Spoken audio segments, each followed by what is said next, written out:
Peace and welcome to the culture here on the Black Star Network. I'm your host, Farajii. Thank you so much for tuning in. Folks, our guy, Dr. Gerald Horn, is back. He's going to give us a little bit more insight about for today's Horn Report as we talk about everything from President Biden's document dilemma to what's happening in Haiti. We've got a lot to cover. So I'm certainly looking forward to the conversation. Also, we're going to talk about the Transition Academy out of the Medgar College. This is an academy that's teaching homeless youth on how to get their lives back on track educationally. We're going to be checking in with them about the work that they're doing. And then later, I told y'all, man, it's coonery. That's right.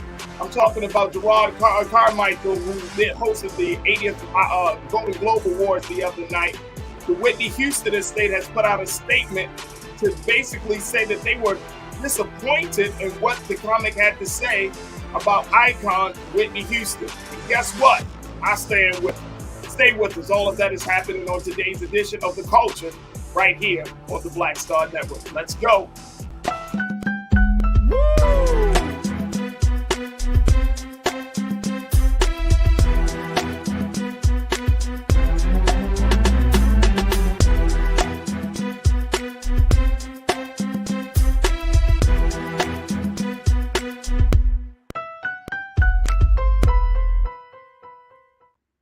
All right, folks, welcome to the culture here on the Black Star Network. I'm your host, Farajii. We got a lot to talk about, so let's jump right into it.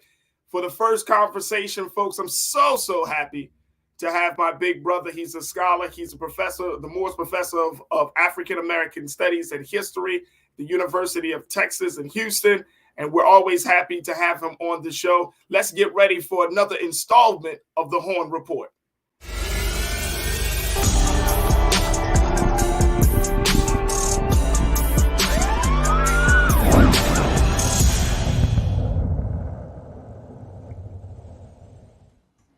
We are joined by none other than Dr. Gerald Horn, who has been doing some work, took some time away from us, but we are so happy and so grateful for him to just check back in, as there has been a number of things happening.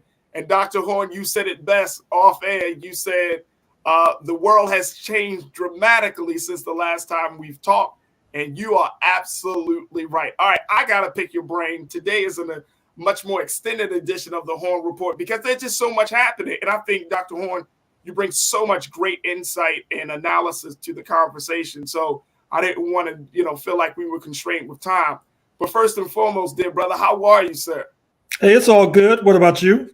I'm good. I know that you've been doing some research. I know that you've been doing some writing. I know that you've been doing some lecturing. How are all those things coming along for you? Oh, it's all good. I mean, I've been working on a book that I'll probably start writing by the end of the year, thankfully, hopefully. Awesome. And can you give us a little tidbit as to what the book might be about this time, Doc? Because you've been putting out some books now. So the focus will be on the Black Panther Party in Los Angeles, which went through a lot of turmoil.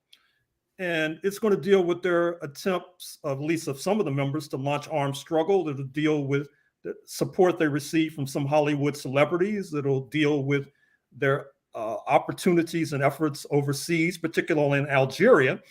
So I haven't finished the research yet, but we'll see what happens. Man, Doc, I'm in LA right now. I have relocated to LA.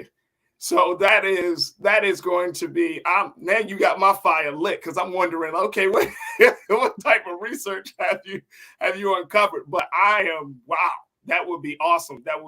And of course, we will do all that we can do here on the culture and on the Black Star Network to support you in any way that we need to support you, brother. But that is going to be amazing. So we certainly look forward to that. All right, Doc, let me pick your brain. The first thing, this, what can we say? This speaker situation that we saw with Kevin McCarthy and Hakeem Jeffries, both now have been certified as being their respective leaders of their parties in Congress. What do you make of how we saw the whole Kevin McCarthy situation? And then, Hakeem Jeffries put out, his first major speech was an alphabet of just laceration. But more importantly, it was for me, like a reminder of where we are in this country. And I'm wondering, from your vantage point, how does this all play out? As you study politics, you study history a lot. Of course, you see how things kind of ebbs and flows. But this place that we find ourselves in this country, can we really move forward? Will the country make the gains that it needs to make, at least over the next 2 years? It's hard to say. I know that many people were laughing at the Republicans because of the 15 ballots that it took to elect Congressman Kevin McCarthy of Bakersfield, California, as Speaker. But this is no laughing matter. If January 6, 2021 was a blitzkrieg attempt at a coup d'etat to prevent the peaceful transfer of power from Mr. Trump to Mr. Biden, what we witnessed in the past few days in Washington is a slow motion coup d'etat. And I think we should realize that given the empowerment of these 20 or so odd Republicans led by Matt Gaetz of Florida and Laura Boebert of Colorado, there is the distinct possibility that they may try to bring the entire temple down. What I mean by that is they may attempt to force the United States government to renege on its debt obligations. As you know, the United States borrows money in order to pay for everything from the post office to the Pentagon. And oftentimes it borrows money from the People's Bank of China. The United States is about $1 trillion in debt to that particular entity, not to mention its counterpart in Japan. If the Republicans have their say in their way, those obligations will be reneged upon, and that would be an unparalleled crisis. It's difficult to say what might ensue, except that it would be enormous damage to the US economy and, in fact, to the entire capitalist economy. And so that is only one of particular crises that these Republican renegades and dead enders may be visiting upon us. Not to mention the fact that in order to escape this crisis, as they tried to do with Mr. Obama about a decade ago, they may try to compel President Biden to pull the plug on Social Security, Medicaid, and Medicare, which occupy a significant percentage of the federal budget.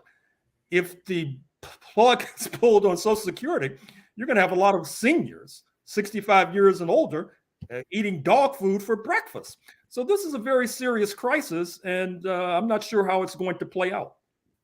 That is a very serious crisis. And I just want to first make a correction. Doc was representing the University of Houston, which is in Texas.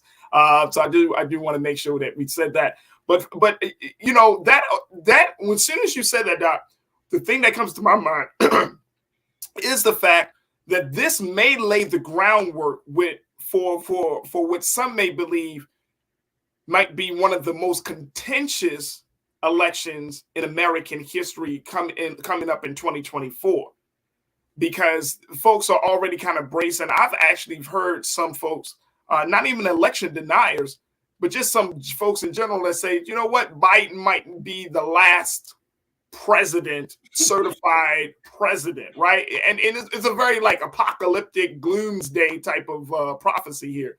So, but now that you are mentioning these things, I'm thinking to myself like, wow, if you are an election denier, if you are Josh Hawley, if you are Marjorie Taylor Greene, if you're in that camp, this may set up the groundwork for that. Is that a good assessment of the situation? Oh, absolutely. Recall that I began my remarks by talking about an attempted coup d'etat, a blitzkrieg of a coup d'etat attempt on January 6, 2021, where the January 6th report, which is now out, it came out in December. I recommend it, even though it's only 800 pages, even though it's more than 800 pages, I should say, because it presents a detailed analysis of the attempt to unleash a mob on Congress that might have potentially lynched Vice President Michael Pence. There was a gallows constructed on the grounds of Capitol Hill.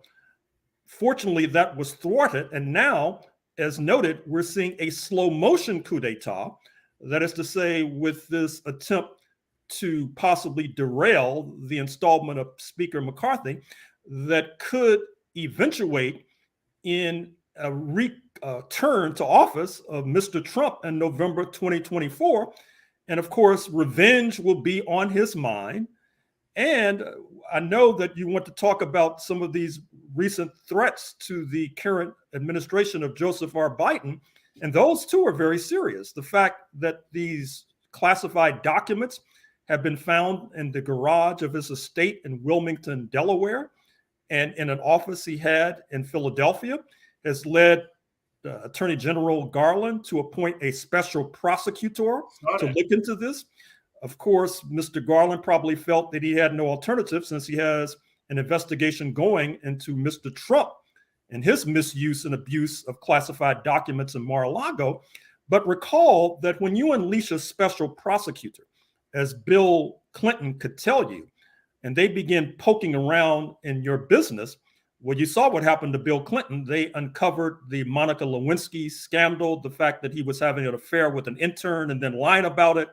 And she had evidence, she had the receipts, figuratively speaking, on that particular affair that led to his being impeached and barely prevented his being ousted from office. And that's what's in store for Mr. Biden starting today.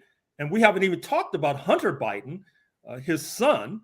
There's a major story in today's New York Times about all of the problems of Hunter Biden, the president's son. He used to be smoking crack. He had an affair with the widow of his deceased brother. He was on the take from oligarchs in Ukraine when Joseph R. Biden was the point man for President Obama on Ukraine. Mr. Hunter Biden received diamonds from a Chinese tycoon, and the Republicans are going to be investigating all of this. They say they can connect this directly to the man in the Oval Office. I'm not sure if they can, but obviously the road ahead is going to be quite rocky for one Joseph R. Biden. Folks, we're just getting started. We are just getting started. Dr. Gerald Horne is joining us for today's the Horne Report. Look, we're going to take a quick pause. When we come forward, Dr. Horne, I want us to continue to talk about that. And I know that it just came across the wire here that CNN just put it out there that McCarthy is still going to continue to back Mr. Santos, even though he lied about his situation. Mr. Santos had the nerve to say he was part black, believe it or not. This is the Republican. Maybe this is the same man that said he was Jewish-ish? Jewish? He's blackish too. We're going to take a break. When we come back, more with my big brother, Dr. Gerald Horne. Stay with us. There's a lot to talk about here on the culture on the Black Star Network. Wow.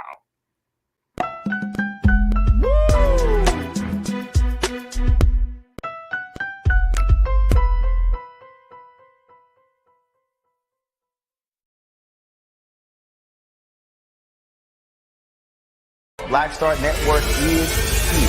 Oh, no punch! I'm real revolutionary right now. Thank you for being the voice of Black America. All momentum we have now, we have to keep this going. The video looks phenomenal. See, this difference between Black Star Network and black-owned media and something like CNN. You can't be black-owned media and be scared. It's time to be smart. Bring your eyeballs home. You dig? When you talk about blackness and what happens in black culture, we're about covering these things that matter to us, speaking to our issues and concerns. This is a genuine people-powered movement. There's a lot of stuff that we're not getting. You get it, and you spread the word. We wish to plead our own cause.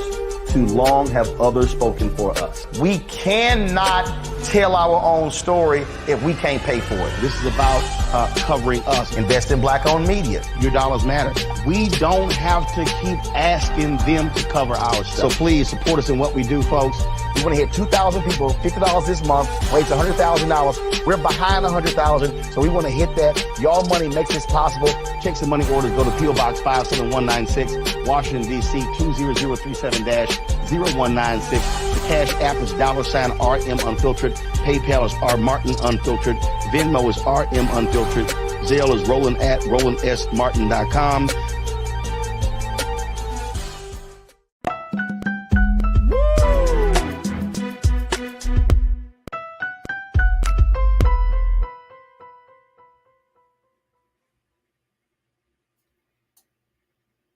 Folks, we are talking to Dr. Gerald Horne from the University of Houston.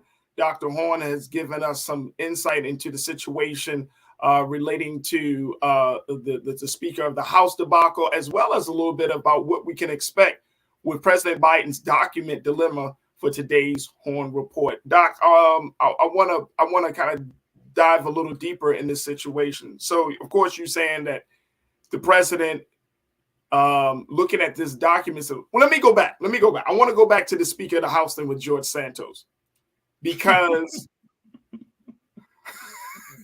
I'm trying, Dr. Horne, I'm trying to wrap my mind around how does a man who lies, not even the quote unquote little white lies, the big lies, big bold lies, he still refuses to resign.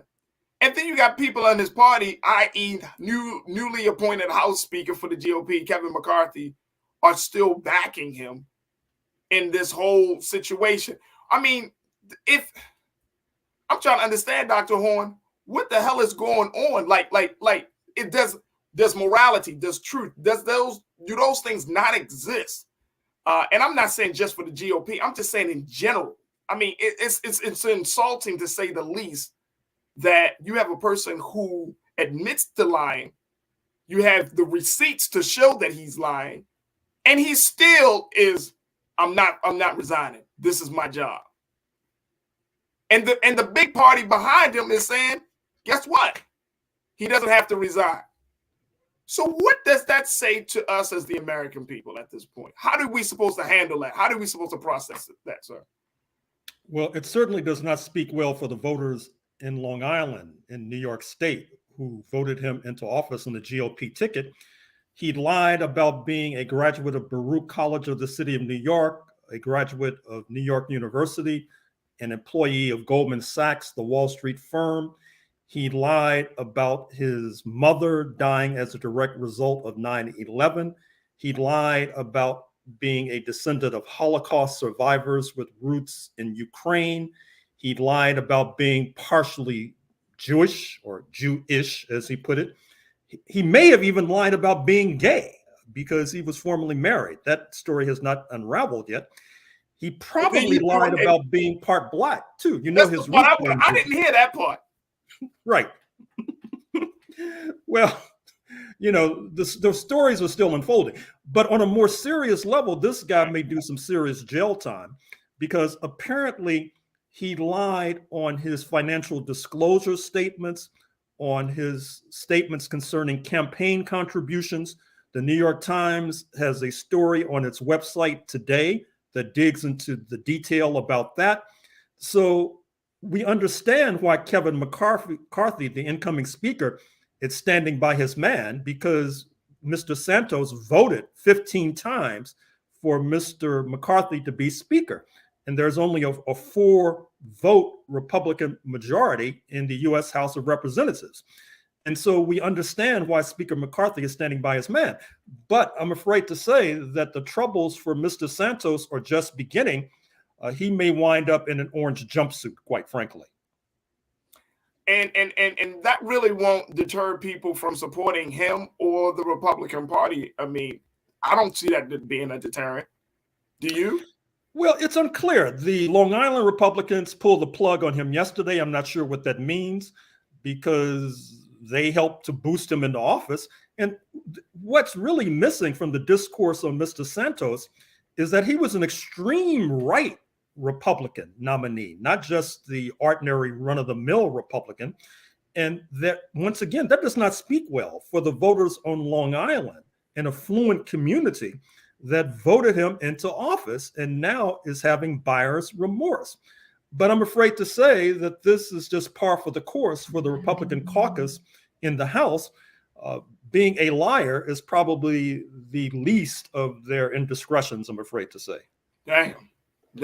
Now let's talk about these documents, because now we're seeing them.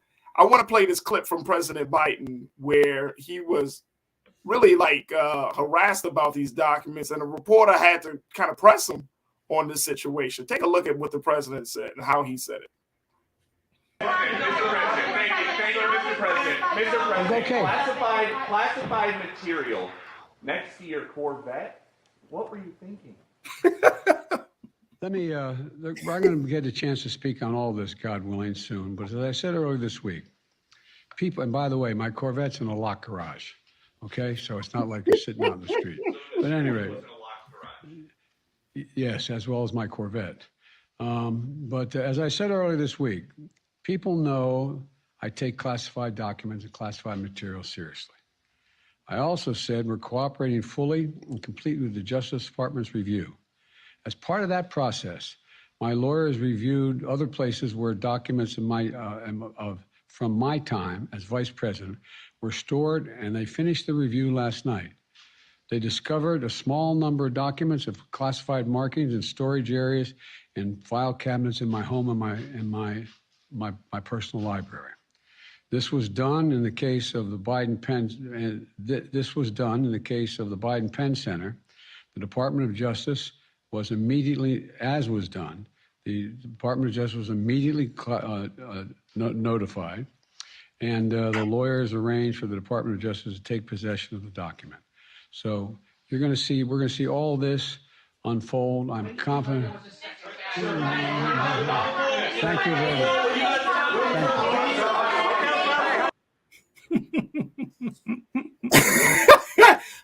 They yelling and screaming at the president, Doc. It's only the beginning, only the beginning. I mean, he was reading from a prepared statement, and yet he was stumbling nonetheless, which is not a good sign. And I need to reiterate that when you appoint a special prosecutor or a special counsel, they can dig into all of your business. Look at Ken Starr, the late Ken Starr, and how he, as I said, put Mr. Clinton in the bullseye. So understand why Mr. Biden was stumbling and fumbling while he was reading that prepared statement. So it's right now, as far as we can see, we know Trump's document dilemma as well, right? I mean, he took documents and held them for over a year and put them in certain, different places at his Mar-a-Lago estate. Can this be put in the same? Is this like similar things, or this is apples and oranges? I would say it's both. I mean, it's both in the sense that on the one hand, you have the misuse and abuse of classified documents. On the other hand, Mr. Biden disgorged the documents immediately, unlike Mr. Trump. Apparently, if you can accept Mr. Biden's statement, they were in a locked garage, he says. Next to his Corvette, Dr. Horn. He had to make that known, sir. My Corvette is locked too. Exactly. And that was not the case for Mr. Trump. And then apparently the Trump documents were much more sensitive, dealing with nuclear secrets, for example, dealing with secrets concerning the private life of the French president, Mr. Macron. It's unclear what the Biden documents dealt with. So we don't know if those two situations are comparable to that extent. Absolutely. And these were documents, again, when he was vice president. Right. Well, yeah, and there's a difference between being vice president and president, for example.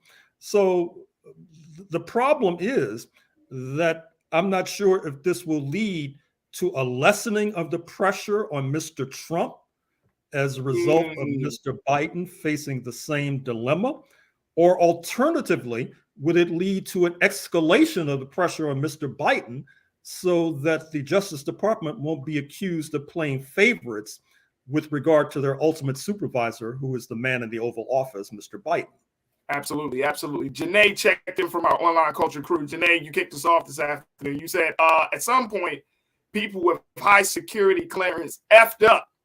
No one either of these administrations did their job. It's called an audit. Those people need to be fired to never work again. Right. So who's responsible for presidential for classified documents of this magnitude? Because I couldn't see the president himself or even the vice president walking around with this briefcase full of these documents. Somebody had to put them there. Am I wrong or right on that?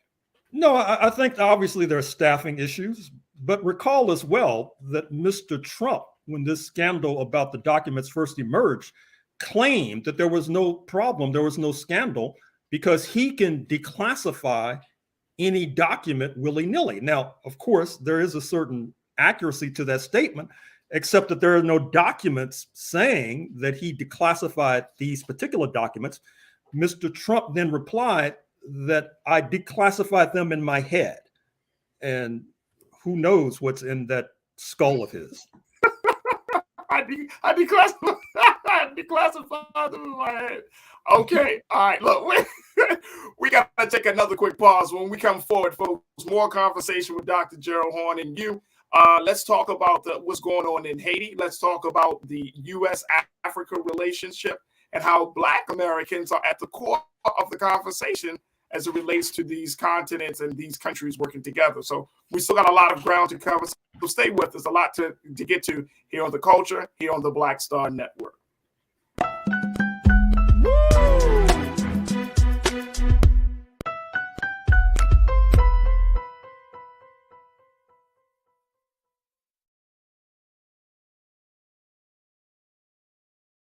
Hatred on the streets, a horrific scene, a white nationalist rally that descended into deadly violence. White people are losing their damn minds.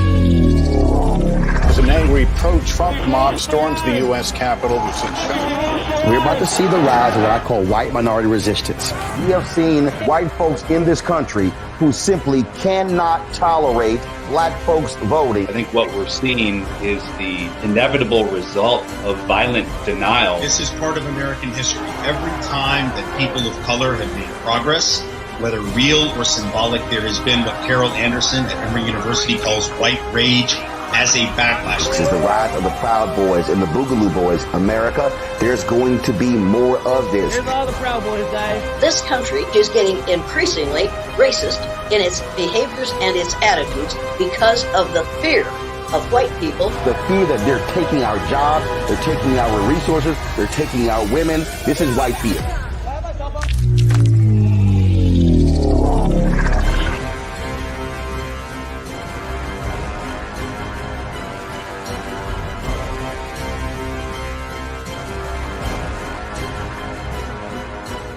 Black Star Network is here. Oh, no punch! I'm real revolutionary right now. Thank you for being the voice of Black America. All momentum we have now, we have to keep this going. The video looks phenomenal. See, there's a difference between Black Star Network and Black-owned media and something like CNN. You can't be Black-owned media and be scared. It's time to be smart. Bring your eyeballs home. You dig?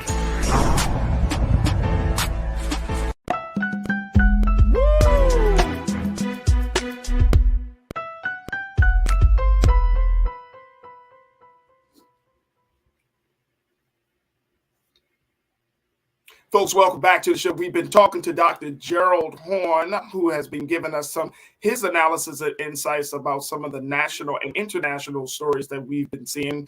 You know, Dr. Horne has an extensive understanding and knowledge about everything from history to foreign relations, and he is also an attorney. So he covers the gambit in terms of the wealth of information and knowledge that he has. And certainly can give us some insight and some things that we need to consider as we're looking at some of these discussions. Now, Dr. Horne, let's move from Washington. Let's go down to Haiti now, because the situation in Haiti seems to become more and more dire. This is something I know that you have been watching for some time, but it now seems like the state of Haiti is at such a point, it's in complete disarray. And what some would say is a failed state. This was reported in The Guardian when they reported that the last 10 remaining senators in Haiti's parliament have officially left office, leaving the country without a single democratically elected government official.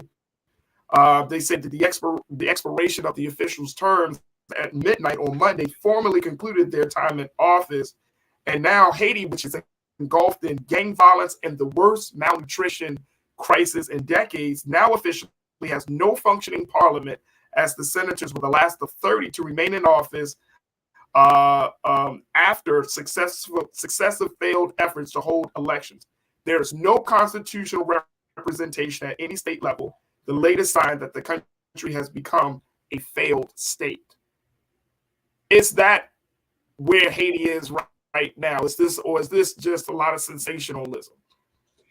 Well, there is some accuracy to that, but I think the context is that Haiti executed a revolution over 200 years ago that was a successful revolution of enslaved Africans and has had to pay a heavy price since then, not least about 200 odd years ago when France, the colonizing power, forced Haiti to pay reparations to slave owners. That is to say, rather than the enslaved receiving reparations, the enslavers received reparations. And then on top of everything else, Haiti has been subjected to a number of important and yet misguided interventions, not least from the United States of America. During Mr. Biden's summit in Mexico City, Mr. Biden and President of Mexico, AMLO, Lopez Obrador, and Canadian Prime Minister Justin Trudeau talked about another ill-advised intervention. I would suggest that the United Nations engage in urgent consultations with Haiti's neighbors, particularly Cuba and Jamaica, with regard to resolving this ongoing crisis in Haiti. Part of the problem is that these two important neighbors, the closest neighbors of Haiti, have been excluded, while Canada and the United States, who both have inglorious histories in Haiti, have been at the point. That situation needs to change if Haiti is to resolve its problems. So what does that look like for, Haiti is in a unique position because of not just, you mentioned the history there, of course, but, kind of moving forward. And I know that in these talks, especially with the president saying that he wants to try to, quote unquote, restore the relationship with Africa and in other parts of the world that have been marginalized by past U.S. administrations, where does Haiti fall into this? It seems like either Cuba or Haiti are always kind of left out there by themselves on an island of their own, no pun intended. But it just seems like, when we're talking about some of these other areas, is Haiti, will this leave Haiti up for grabs for more colonialism, more imperialism, or will this kind of shift Haiti to the point where we're saying, we're going to, continue to affirm our independence? Where does that leave the country? Well, it was very important and indeed profound that you grouped Haiti and Cuba together. These two southern neighbors of the United States both executed world historic revolutions. Haiti's culminating in 1804 with, as noted, a successful revolt of enslaved African property. Cuba in 1959, with the ultimate result being the establishment of a socialist regime 90 miles from Florida. Both governments, both regimes have been punished steadily, even though Cuba continues to be pulverized by a U.S. blockade. It's in much better shape than Haiti. In fact, a good deal of the foreign aid in Haiti, particularly medical aid, its infrastructure in terms of health, mostly is a result of Cuban exporting of doctors and nurses to Haiti. And so, once again, I urge and insist that the United Nations, when they seek to resolve the crisis in Haiti, engage in consultations with Haiti's closest neighbor, which is Cuba, not to mention its other close neighbor, which is Jamaica. So, I read, and this was maybe about a few weeks ago, Doc, that the United States was planning to intervene to deal with this gang wars and some of the upheaval. Now we're talking about this malnutrition of crisis. So now you're talking about a situation of hunger as well. First and foremost, what is as far as what is the plan for the United States? How will they engage Haiti at this point? Well, apparently this idea of sending U.S. troops into Haiti is on the fast track. And I would urge and encourage Mr. Biden to rethink that particular proposition. The United States has intervened repeatedly in Haiti over recent decades, it has not gone very well either for the Haitians or for the U.S. soldiers. And so that is not the way to go. One would think that Mr. Biden has enough problems without adding this one to his growing list. Absolutely. Absolutely. Absolutely. And that's the last thing that we need is Haiti to feel like America is coming in to be imposed upon. Folks, look, we're going to take another quick pause. When we come forward, we're going to continue the conversation with Dr. Gerald Horne for the Horne Report. So stick around. We got a lot to talk about here on The Culture, here on the Black Star Network.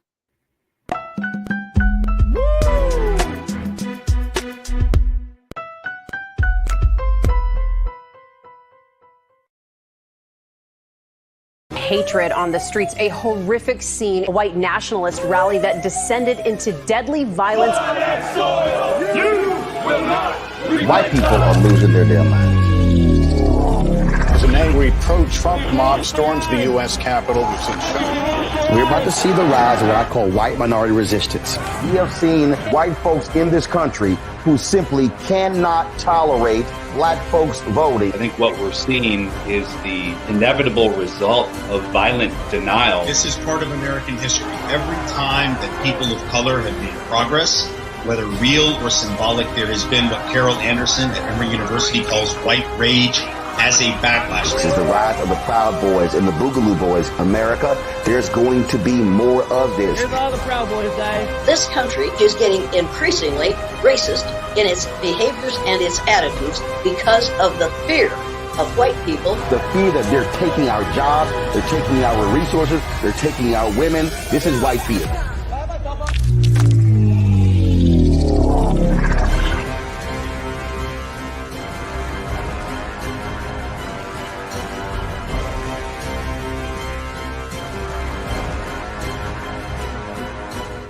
Pull up a chair, take your seat. The Black Tape with me, Dr. Greg Carr, here on the Black Star Network. Every week, we'll take a deeper dive into the world we're living in. Join the conversation only on the Black Star Network.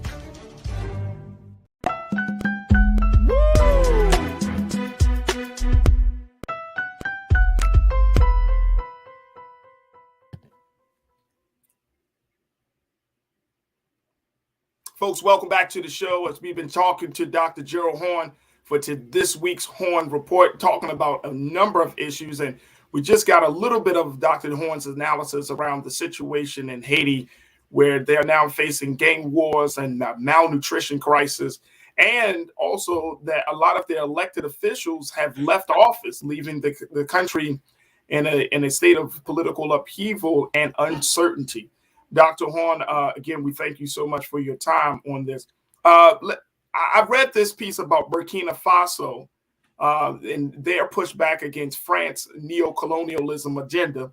And I'm wondering, is Haiti also going to be pushing back in some ways? Like, are we starting to see something here? I mean, I know that there's this talk of gang wars, but this is America. We're getting propaganda from this side of the conversation. And I'm wondering, is it really gang wars, or is there a certain level of resistance, a resistance movement that's happening in Haiti right now? I would say it's all of the above. I mean, certainly there's a resistance movement, particularly there's staunch and stern resistance to the idea that U.S. forces may be arriving on Haiti's shores once again, a repetition of an unfortunate chapter in Haiti's history. On the other hand, with the disillusion virtually of the government, with senators leaving office, that has opened the door for the resurgence of what are popularly referred to as gangs, who then engage in a kind of warfare. Now, I think you have to distinguish that from what's happening in formerly Francophone Africa, speaking of Burkina Faso, Mali, etc., where governments are constituted seriously and organizationally, yet they do not approve of France's role in their particular country, which has then led to them ousting France, which is not a day too soon. And so to that extent, Haiti has to be distinguished analytically from what's happening in Burkina Faso and Mali, to name two particular West African countries. Absolutely. Absolutely. Doc, we got a couple of moments left, and I want to get your take on this. As we're looking at Haiti, we got to look at other places where our people are, which is the continent of Africa. And I'm really looking forward to getting your take on, how does this situation between U.S.-Africa, the U.S.-Africa summit that we saw taking place in Washington back in December, how is that going to play out? I came across that article where it said that Black America, African Americans, are really at the core of this conversation between the continent and the country. Now, first and foremost, explain to me, Doc, how can U.S. have a conversation with a whole continent? It just say I'm just not understanding. You bring at least 50 African leaders to the table, and you're one country on the other side of the table. And then you're kind of setting the tone, you're setting the agenda from a one country perspective. How is that possible? And why did the African leaders respond to that and say, well, wait a minute, hold up. What about this country? What about that country? What about this? This is a very interesting situation that I'm seeing here. And it really shows the level of hubris that the United States has when it comes to its foreign relations. Well, you can't understand this U.S.-Africa summit of December 2022 without understanding the current hysteria in Washington about the role of China in Africa, the role of Russia in Africa, the role of Turkey and India in Africa. And the United States is playing catch-up ball. That is to say, the United States' reputation in Africa is not ideal, not least because the United States was a major beneficiary of the unlamented African slave trade, which deposited many of our ancestors on these shores to labor for centuries for free, not to mention the fact that during the bad old days of apartheid South Africa pre-1994, its major ally was in Washington, D.C. And so the United States is trying to play catch-up ball, but it hasn't learned the lesson, because even though there is some accuracy to the assertion that Black Americans are at the core of this renewed U.S. relationship with Africa, Black Americans need to be very careful, because there's a lot of consternation in Africa about a bill introduced by Congressional Black Caucus member Gregory Meeks of Southeast Queens, New York, chairman of the House Foreign Affairs Committee, which seeks to punish and stigmatize African nations who refuse to go along with U.S. policy vis-a-vis the Ukraine.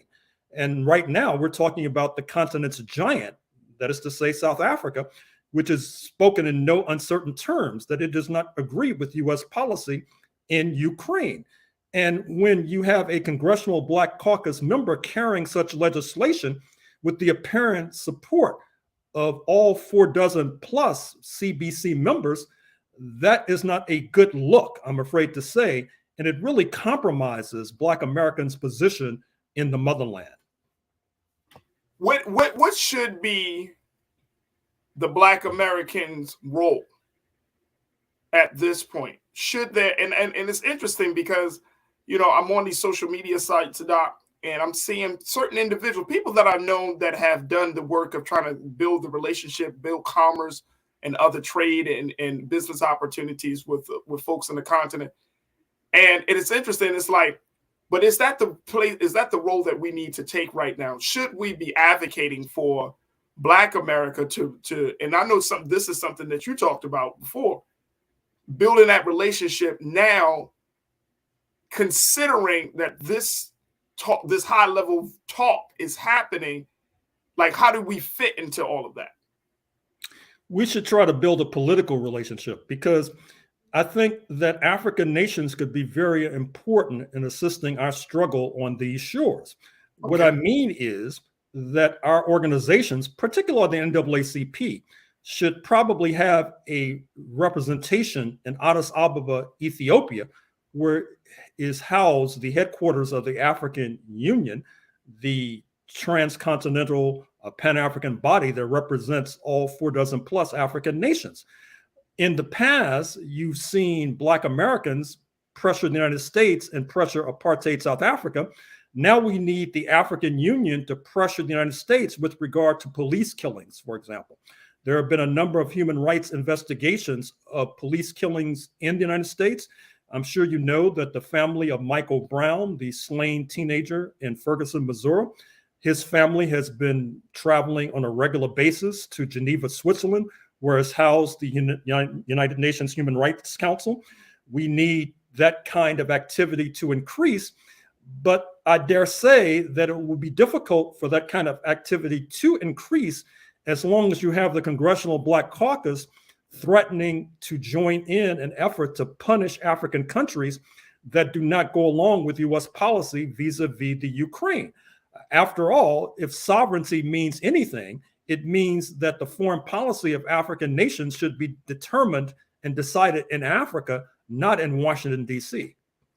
Do you foresee Democratic House Speaker Hakeem Jeffries playing a role in this whole process, considering that his family ties, go back to grassroots Pan-Africanism?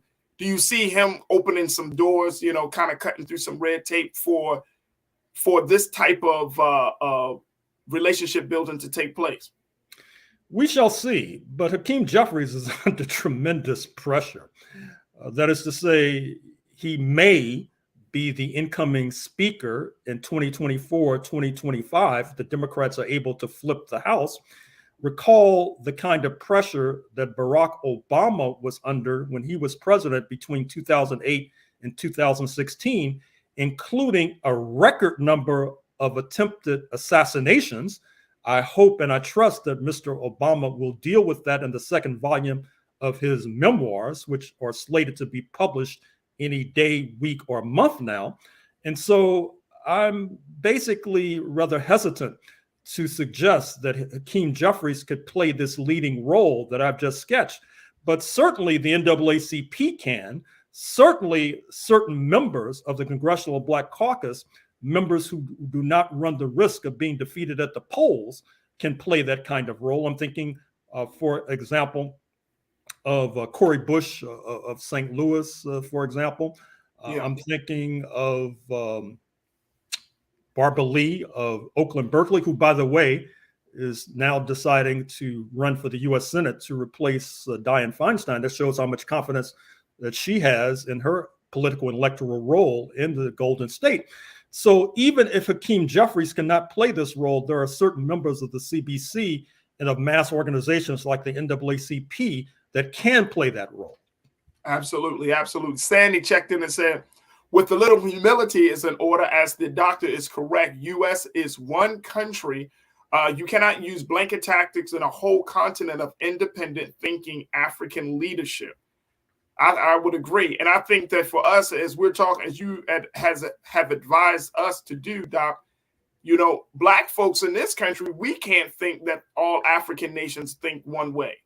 We have to think that, we have to respect each of the ideologies and the cultures of all of those countries on the continent and keep and approach them in a different way. So I'm right there with you on that one, Sandy. Tiana, you checked in and said, yeah, the future is Africa, but how do we stop countries from robbing her? I'm going to leave that question for you, Doc. How do we make sure that doesn't continue to happen? Well, that's happening as we speak. As you probably know, there's an African Continental Free Trade Area, a common market, not unlike the European Union, which is a common market of 450 Europeans. We're talking about 1 billion plus Africans. That is a gigantic step forward in terms of Africa being able to protect its resources. And I should also say, as we talked about on the culture many times previously in late 2022, given the fact that the United States and its allies are seeking to boycott Russia, Russian energy, for example, Russian natural gas, Russian petroleum, that puts a premium on Nigerian petroleum, Angolan petroleum, Algerian natural gas. And so to a certain extent, Africa is moving towards sitting in the catbird seat. And Absolutely. That is one of the reasons why you had this spectacle of Mr. Biden meeting with almost 50 heads of state and heads of government from the African continent in December 2022. Absolutely. One more thing, Dr. Horn, before we let you go, and I truly, truly appreciate your time, and God willing, we'll reconnect with you next week. But I do want to get your take. You brought up Ukraine and Russia. You know, President Zelensky did make his trip over here just a few weeks ago to speak to members of Congress. They praised the Ukrainian president for his courage and for, you know, the great words, and they likened him to various members in history. What do you make of that situation? Was that just grandstanding? Because America continues to put billions, I'm saying with the B, billions of dollars behind this effort of Ukraine and Russia, billions of dollars, many military equipment, a lot of amounts of military equipment. So what we saw with Zelensky coming over, making that speech, shoring up the support of the United States, how should the American people take a look at that? Particularly, how should Black America look at that? Well, I think Black America should be quite concerned that at a time when homelessness is spiraling in Black Los Angeles, as you know more than most, since you're sited in the Golden State, in the southern part of the Golden State, and given the fact that hunger continues to stalk the land, it's virtually obscene that billions in our tax dollars are going down a rat hole in Ukraine.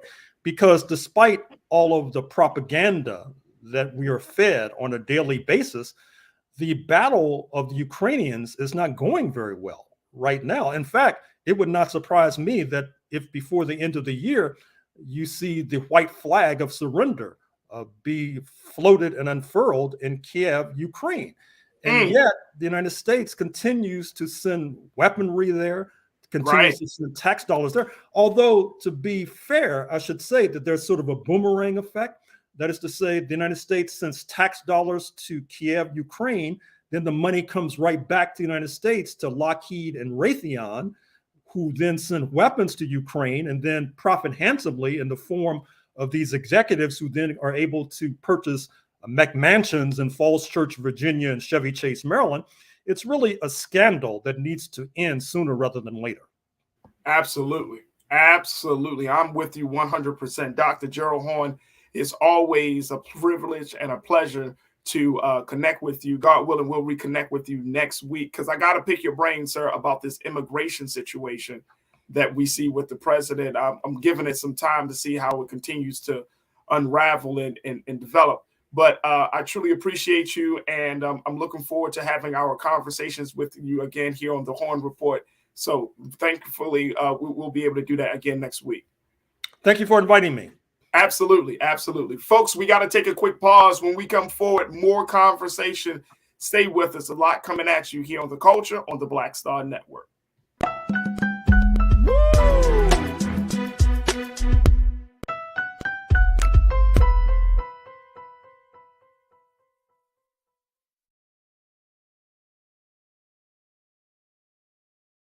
Pull up a chair. Take your seat. The Black Tape with me, Dr. Greg Carr, here on the Black Star Network. Every week, we'll take a deeper dive into the world we're living in.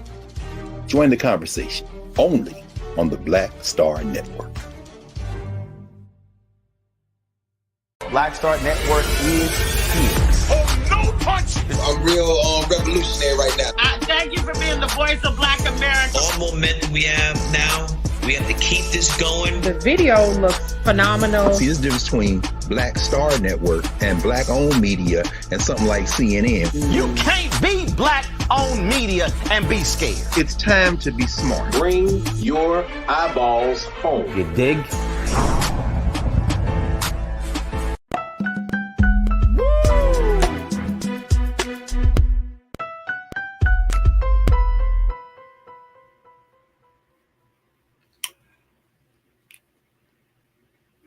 All right, folks, welcome back to The Culture here on the Black Star Network.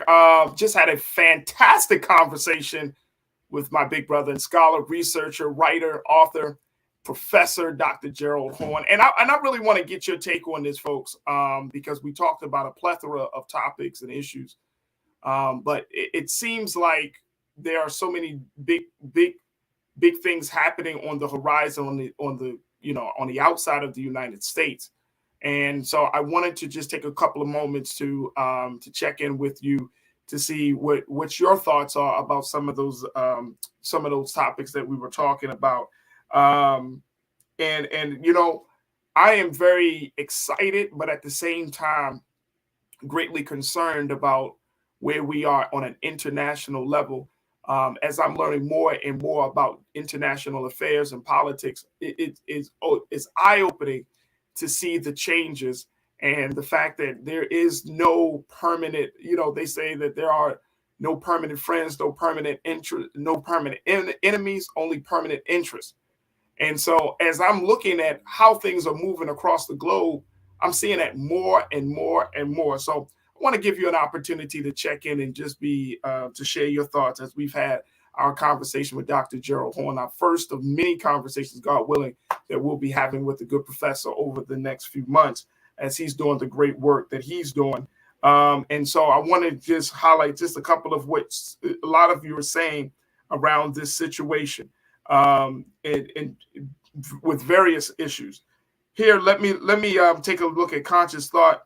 Conscious Thought, you put a post and you said, how do we stop countries? And that's the question. How do we stop countries from robbing Africa? At Tiana, yeah, the future is Africa, but how do we stop countries from robbing her? And I think that is probably one of the most significant questions that we have to ask ourselves, particularly here in this part of the world, looking at how things are happening. I don't know about you folks, and Conscious Thought, I'm sure, brother, you probably been thinking about this. And, you know, we had my friend, my brother, Sinead Wakwafor on the show a couple of weeks ago to talk about his his take on what he saw with the whole U.S. African summit. Excuse me.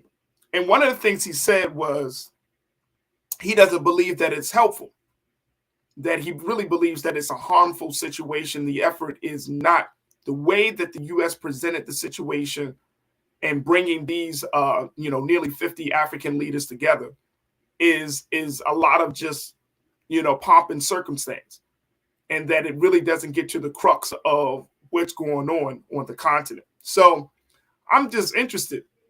It's going to be very, very interesting, to say the least, Conscious Thought, how we're going to stop this. And now that we're seeing this crisis that's rising up in Haiti, I brought up Burkina Faso. These are serious crises. Burkina Faso, I was reading earlier today before the show, how they are resisting France right now. They have told French leaders, French officials, to get out the country. So we're in a very, very, I think, critical time with our relationship with Africa. And I think that for all of us, we should keep our eyes on the continent, on the motherland, to make sure that we're doing our part. Doc, so Conscious Thought, I appreciate you for bringing that, kind of reiterating what Tiana had put on the table as well. Damon, my brother, excuse me, must be something in the air. But Damon, you checked in and said, I love hearing Dr. Horne and his brilliance. Absolutely, absolutely, absolutely. So, folks, I truly enjoy bringing Dr. Horne on to having these conversations. Look, I want to take a quick pause. I'm going to get a little something to drink.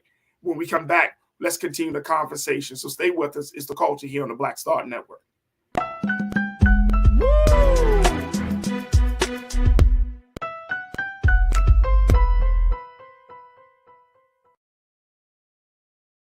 Hi, I'm Dr. Jackie Hood Martin, and I have a question for you. Ever feel as if your life is teetering and the weight and pressure of the world is consistently on your shoulders? Well, let me tell you, living a balanced life isn't easy. Join me each Tuesday on Black Star Network for A Balanced Life with Dr. Jackie. We'll laugh together, cry together, pull ourselves together, and cheer each other on. So join me for new shows each Tuesday on Black Star Network, A Balanced Life with Dr. Jackie.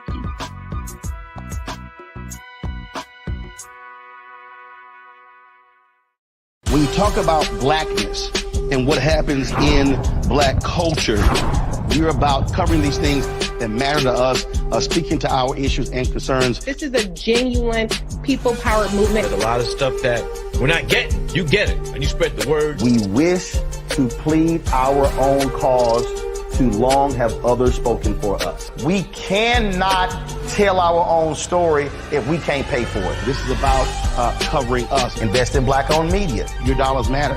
We don't have to keep asking them to cover our stuff. So please support us in what we do, folks. We want to hit 2,000 people, $50 this month, raise $100,000. We're behind 100,000, so we want to hit that. Y'all money makes this possible. Checks and money orders go to P.O. Box 57196, Washington, D.C. 20037-0196. The Cash App is $RM Unfiltered. PayPal is R Martin Unfiltered. Venmo is RM Unfiltered. Zelle is Roland@RolandSMartin.com. Hatred on the streets, a horrific scene, a white nationalist rally that descended into deadly violence. White people are losing their damn minds. As an angry pro-Trump mob storms the U.S. Capitol, we've seen We're about to see the rise of what I call white minority resistance.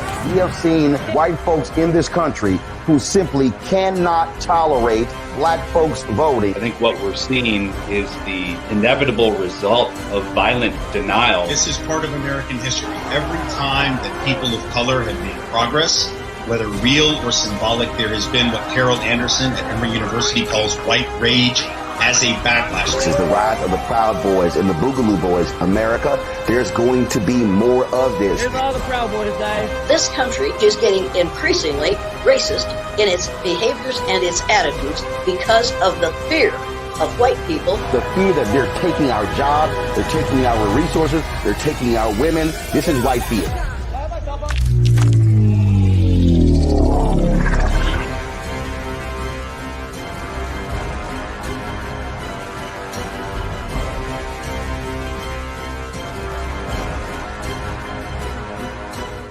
Pull up a chair, take your seat.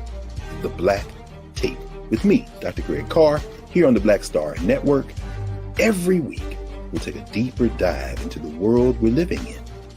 Join the conversation only on the Black Star Network. Don't you think it's time to get wealthy? I'm Deborah Owens, America's Wealth Coach, and my new show on the Black Star Network focuses on the things your financial advisor or bank isn't telling you. So watch Get Wealthy on the Black Star Network.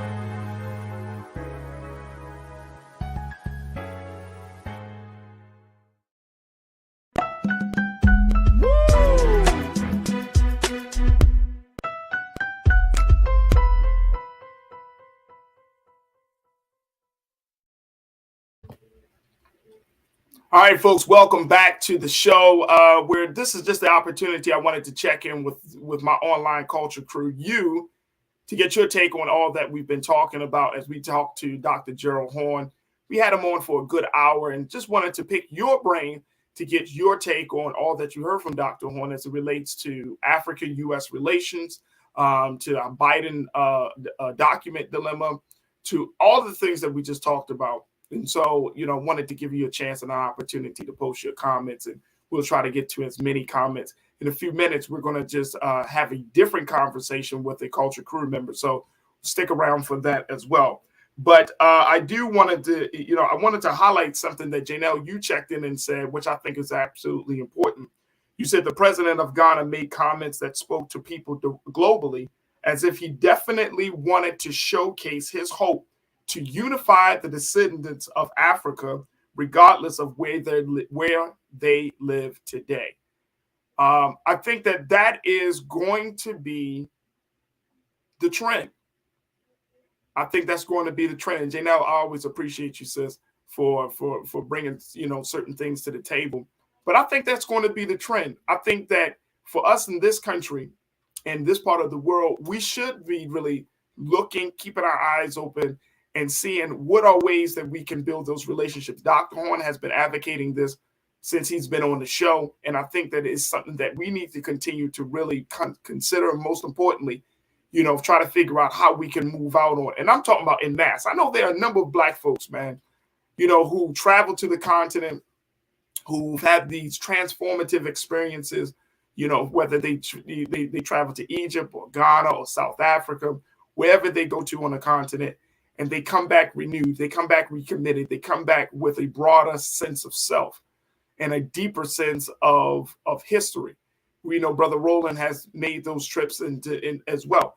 So, but that is an experience that Black America needs to have.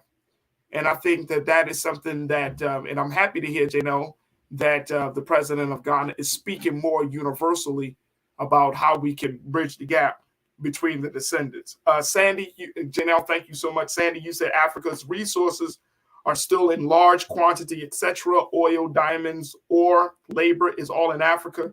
Can get all of that in one continent anywhere else. Can you get all of that in one continent? No. No. Now, America certainly has its resources, right?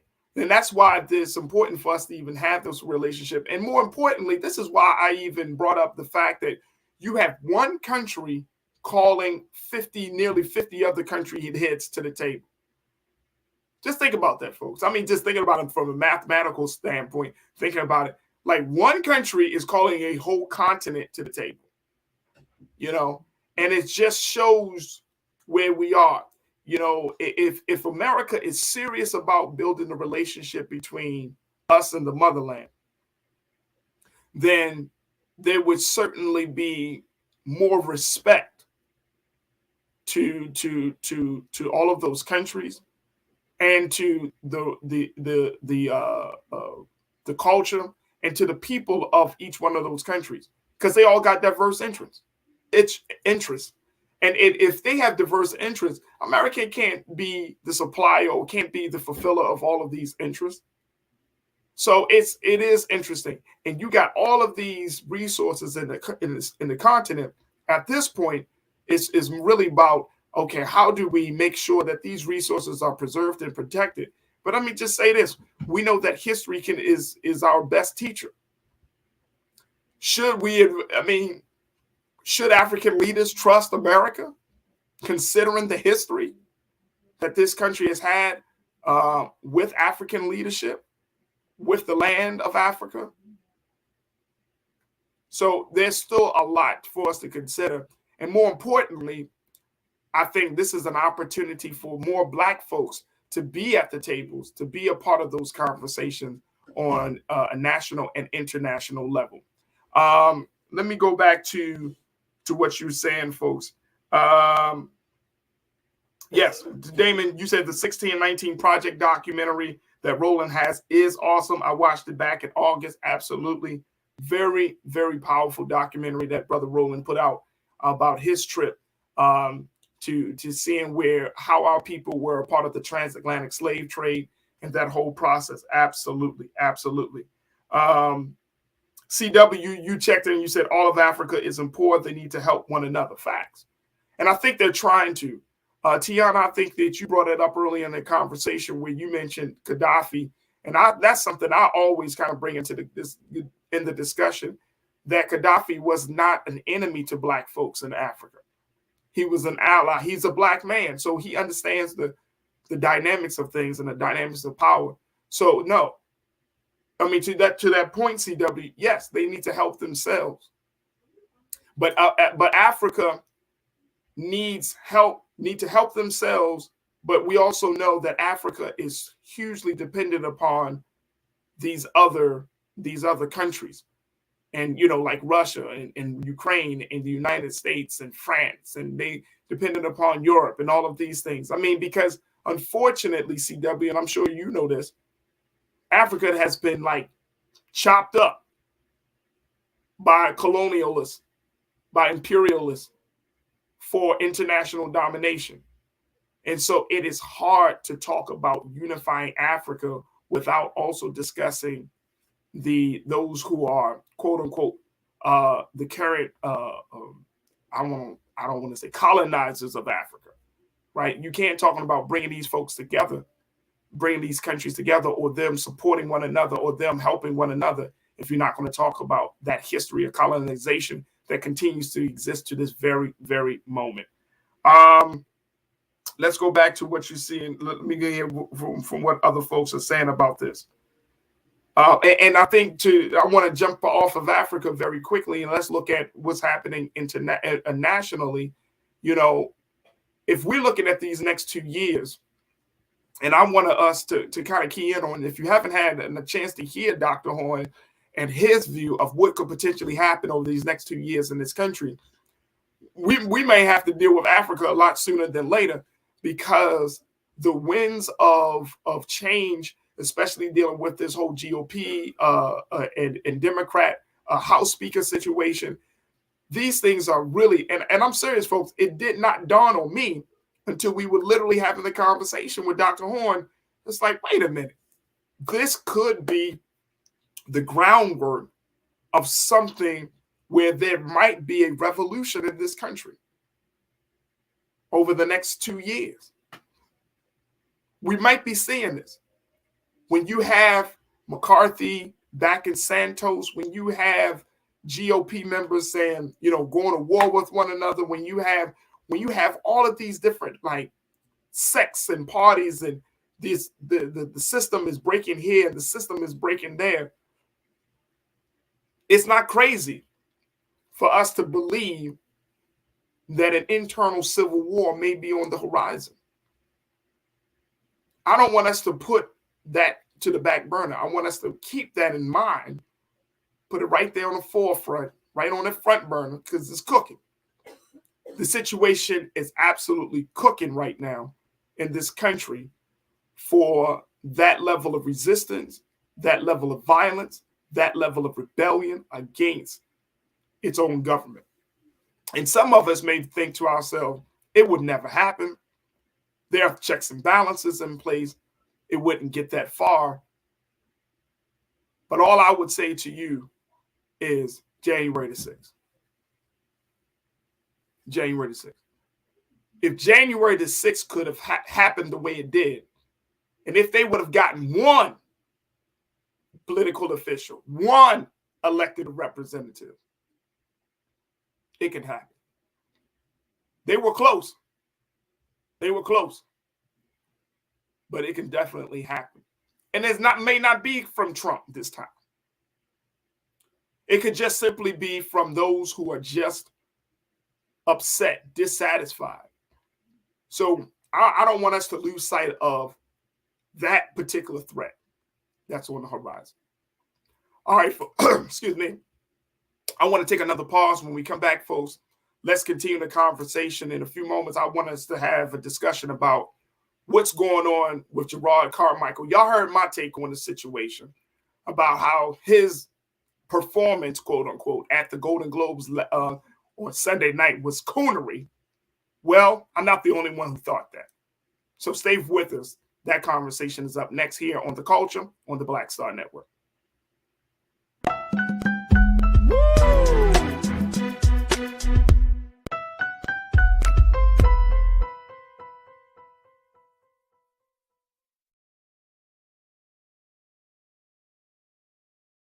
Hi, I'm Dr. Jackie Hood Martin, and I have a question for you. Ever feel as if your life is teetering and the weight and pressure of the world is consistently on your shoulders? Well, let me tell you, living a balanced life isn't easy. Join me each Tuesday on Black Star Network for A Balanced Life with Dr. Jackie. We'll laugh together, cry together, pull ourselves together, and cheer each other on. So join me for new shows each Tuesday on Black Star Network, A Balanced Life with Dr. Jackie.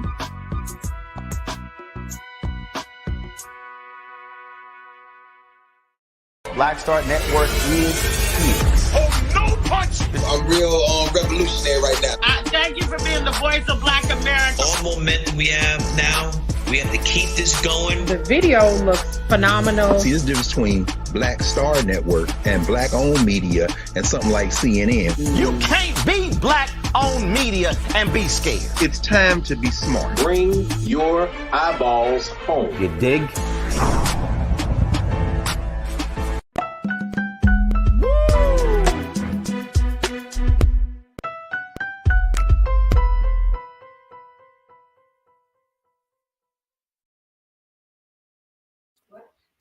All right, folks, welcome back to The Culture here on the Black Star Network. All right, folks, I want to talk about what's going on with this Golden Globe scenario. Y'all remember yesterday, and big shout out to my team, man. Big shout out to Keenan, to Ariel, Joel, my culture crew yesterday.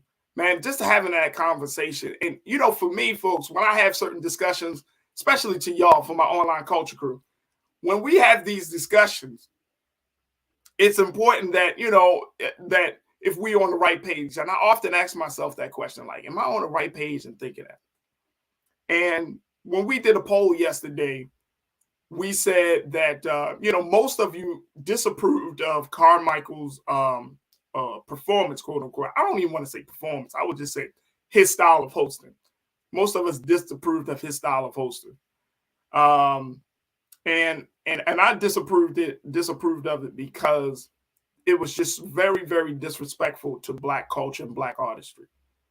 And it's crazy because he's an artist, but he just went too far. And so, you know, I wanted to, you know, just put my thoughts out there and see how things just transpired. And if you didn't get a chance to watch yesterday's show, I want you to definitely check it out and just let me know. Y'all can shoot me an email or hit me up on my social at The Real Farajii on IG, Farajii on Twitter, and let me know if you agree or disagree with my view that what we saw from Gerard Carmichael was coonery. Now, I'm not going to get into it in the sense of what we already covered yesterday, but today it was made public that the Whitney Houston estate was had said some things, basically called out Gerard Carmichael for this situation. I don't know if Keenan and Ariel, if y'all can pull up the video, if we can find the video of the joke. Well, I'm not going to say the joke. I'm going to say the poor taste comment that Gerard Carmichael made about our sister. Well, Keenan's telling me he wouldn't recommend that. Okay, we don't have to put it up. Okay, that's fine. But it was in poor taste. It was a poor, I mean, it wasn't even a joke, folks. It was just terrible, highly distasteful, highly disrespectful. So I wanted us to talk about this because now that the Whitney Houston estate has put out an official statement around this situation, it goes back to why it is important that we have these conversations about Black entertainment, Black arts, Black culture. And so I had to bring in my sister who was on with me yesterday. You know what I'm saying? She was a little taken aback by my passion. And it's just my passion talking, you know what I'm saying? But I was very serious. I'm dead ass serious about how I feel about the situation. But I had to talk to my sister, Suzette Speaks, TV host and attorney, and say, Suzette, because we talked a little bit earlier today, and I was like, Suzette, I need you to come back on just for a few minutes to get your take on what the Whitney Houston estate has put out as their official statement in response to the poor taste of Gerard Carmichael's comments. Here's what the Whitney Houston estate put out as their statement. It's a very short statement. Take a look. The Whitney Houston estate is disappointed in the joke and felt it was in poor taste. Boom. Boom. They were disappointed that Gerard Carmichael referenced our icon in such a negative light. Now, I even went on some social media, and y'all tell me if I'm wrong on this, if I might be just jumping the gun, because I even saw a couple of folks check in on the chat yesterday who said, well, Farajii, you know, you everybody wants to be like socially active or socially conscious, or more importantly, everybody is like, you know, y'all too uptight as a comedian. I mean, shouldn't there be some boundaries on comedy though? Like for real. Like, shouldn't there be, like, I remember when the whole Tiffany Haddish, Ari Spears situation came up, right? The fact that you even made a video about that, violating children. Tiffany Haddish the thing she said was, you know, it was poor judgment that she got involved in the project. But the fact that it was even a discussion to say this is funny. There has to be some boundaries on it. Now, we've talked about this before, but how many times do we put our own culture or we put our own pain and use it as fodder for white entertainment? That's the problem that I'm having. All right, let me bring my sister in. Suzette Speaks. Y'all can check her out on YouTube. Suzette, it's good to see you again. You too, part 2. Let's do it. So the Whitney Houston estate has essentially said that this is poor taste. This was offensive. This was disrespectful. Now, as far as I can find, Gerard Carmichael has not put out any statement to say that he apologized for the joke, quote unquote joke, that he apologized about anything. Do you think he needs to? Well, I think it was a powerful, so simple, but to the point that there are things that we shouldn't do, whether or not we are in this type of industry. Again, comedians have a very tough job, Farajii. The sentiment and the way people view these type of issues has changed even in the last 5 years. Things that you could joke about 10, 20 years ago, it's just not socially acceptable right now. The landscape has changed. So I think if he, maybe wants to put, something out that maybe explains, I didn't intend for this to hurt the way it or how it came across. If you're offended, that kind of thing, maybe somebody in his PR camp can put something together for him. I think it would serve him well. I don't think he may do that, though. I think he's probably, of the or leaning toward, just based on how he delivered himself, this is my job and I did my job. You can like it. You can, think of this art as offensive. That's fine. So I don't think he will do it, Farajii. I just think it was, again, something that was, shocking to listen to. When I listened to it over again, I was like, whoa. Yeah, it was definitely in poor taste, but I don't think he's going to, likely, unless money is on the table, money that he could be earning that unfortunately, maybe compromised because of this. Unless he has something like that happen to him, I doubt he will do it. So let me ask you: should this be a conversation? Like, should we? And I feel like from a cultural standpoint, I know that there are always those people, Suzette, where people say, well, we got a lot of other important things to discuss in the world. Like, of course, there's always important things to discuss in the world. But this show is called The Culture. So we're talking about, I hate where people act as if the culture, our culture, whether it's Black entertainment, Black arts, whether it's like as if it's not important, because you know what? Headlines don't shape people as much as culture does. Absolutely. And Black people shape the like culture. How we engage. And this is why we even have this platform and created the show, because culture has more influence on a person's behavior and how they see themselves, their thinking, their understanding of their identity. Culture plays a huge part of that. So to have a Black man in front of a mostly white audience on a nationally televised scenario, talking just whoop, whoop, whoop, whoop, all types of stuff. And then some people say, well, he didn't really insult Whitney Houston. He insulted the hotel. The hotel has no feelings. The Beverly Hills Hilton has no feelings. It is an inanimate object. Yeah. When you reference our sister that says the hotel killed, come on. Yeah, I mean, it was just really a kind of a low bar to set. And as you were speaking, I was just thinking about how much influence we as Black people have on not only American culture, but internationally. The influences seen around the world in terms of our music, our fashion, our food. I think about our responsibility just to understand that anything that we say is okay, other people will think is okay.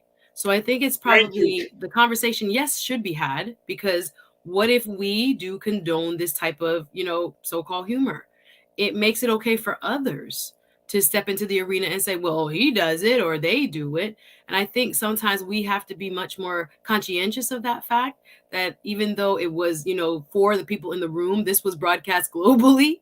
And what it's saying about how we, diminish ourselves, diminish our own lives, diminish our icons, by making kind of very, edgy and inappropriate, some would say, jokes about them. It's just we have to create a boundary. I know we're in a kind of anything goes, era in our society where people want to just say almost anything and get away with it. But I still think it's appropriate to say, wait a minute, this is a boundary you probably shouldn't cross, and we don't find it socially acceptable for the culture. So I think it's something that we obviously really should be talking about.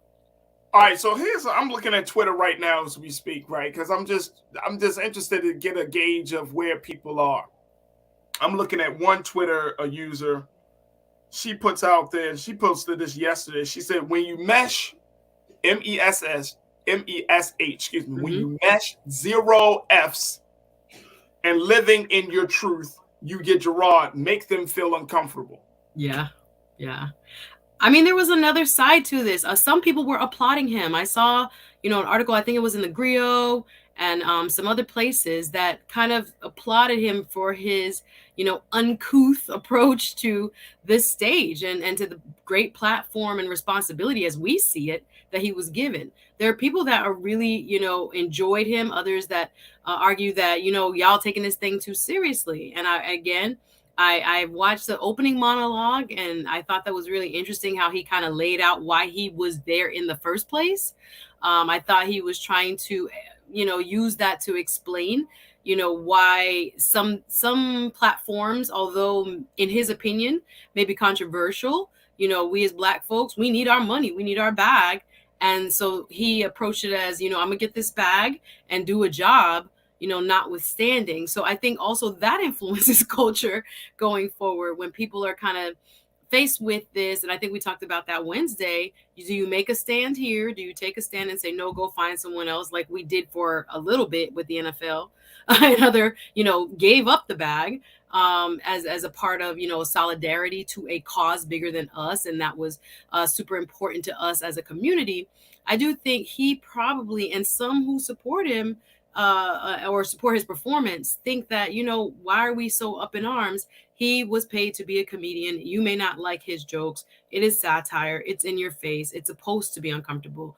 But specifically as it pertains to Whitney Houston, I just feel like, maybe you can run that by somebody next time. Maybe you should have taken that meeting with the top person of the Hollywood Foreign Press. And, I don't know if his team kind of thinking anything went wrong. I think for them, he's had PR for a few days now, a couple of days. So I don't know, maybe they won. We're still talking about him. So it's sad to say, but in this kind of social media soundbite society, maybe he was successfully executing what he wanted. And thus here we are. Farajii, I think you're muted. Okay, there we go. Speaking of that, I'm looking at a Twitter user by the name of Minda Hart. She said, for those who know Gerard Carmichael comedy, you would know that he understood his assignment and he did it his way. He brought his authentic self to work, and that is a form of freedom, no longer being confined. You might want to try on freedom one day. Then she put the gift of I said what I said. No, there were supporters out there, so I don't know. This is why I think that this conversation, it merits some time and has carried some weight, because now it's getting meshed with no longer being disrespectful to now, well, I'm being who I am, my authentic self. And don't judge me. Right, don't judge me, don't censor me. Let me just say what the hell I want to say. And if you get offended by it, that's a you problem. Yeah, no. Right?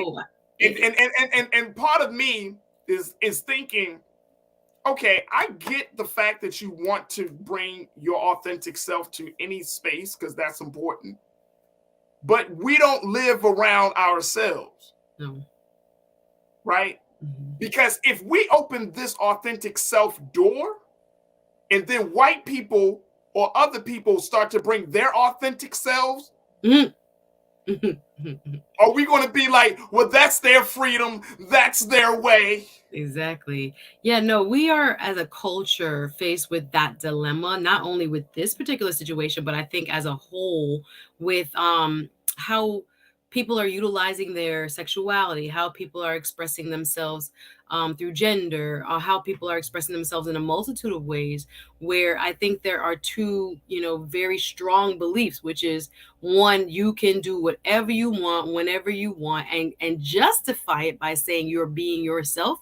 And then there's another school of thought within our community that is just very, very tied to time and place appropriateness, and using a boundary of appropriateness where you cannot just fly off the handle and then later justify it with, I've just been myself, you're welcome. So I think, especially when you talk about work, this was a job he was hired to do. I think there are still going to be boundaries when you go to work, when you go to other places. You can't just do anything you want. So in that kind of, what should I say, dilemma, we are still as a culture kind of unsettled with which way we want to go. You have individuals that really and truly are holding fast to love it or leave it. I'm gonna say what I mean and mean what I say. I'm gonna wear what I want to wear. I'm gonna be as vulgar, or maybe some people would just call it sexually expressive. Again, which hat do you have on?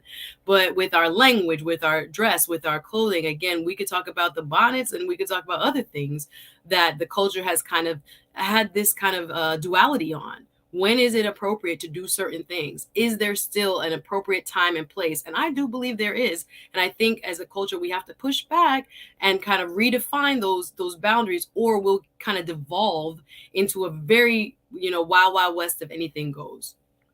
And that's the place that, and I'm certainly happy that you mentioned that, because that's exactly the place that I think that we'll find ourselves in, Suzette. Lana, you checked in. You break a great point, Lana, and I want to highlight it. You said, I had a mentor, and he used to say, think about how what you do not only impacts your race, or not only impact you, but your race. Mm-hmm. Don't embarrass the race. I can see this guy being said N-word by friends, and he laughs. Exactly. Clown. Well, see, here's this. That's the part of it. And Lana, I'm so grateful that you brought this up, because your mentor is right. And I think that to some degree, and I know some people might say this might be a stretch for Farajii, but let me just hear me out. I think to some degree, when we are talking about, when we speak outside of what's in the best interest of our race, that's a certain level of self-hatred.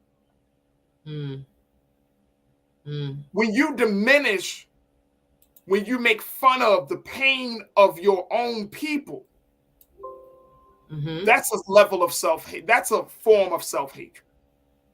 When you start to believe that you are not connected to the people, to the community that you are a part of, the physical and the cultural community that you're a part of, that's a form of self-hatred to me. Now, I could be completely wrong. I think there's a spectrum to that. Yeah, you bashing, it's like the conversation that we often have. I'm sure you've been a part of these discussions in the sense of, Suzette, how black men talk bad about black women and black women talk bad about black men. At the end of the day, all of that is coming from a place of deep pain, deep hatred for the other person, right? At the end of the day, there's something there. And that's what I'm saying. Like, you can't dress that up. You can't dress, well, no. See, as black folk, we've been under enough pain, enough struggle, enough issues under white supremacy, racism, oppression, and tyranny, and all of those things, that it is possible that you can wind up hating yourself, and you can disguise it as, oh, I'm just making a joke. Farajii, that's deep. As you were speaking, I was just thinking about how, like, on a spectrum that might be, because there are definitely people who have the self-awareness and situational awareness to know that's what they're doing. And then there's members of our community who don't have the self-awareness and situational awareness that they're doing that. And it can be very subconscious.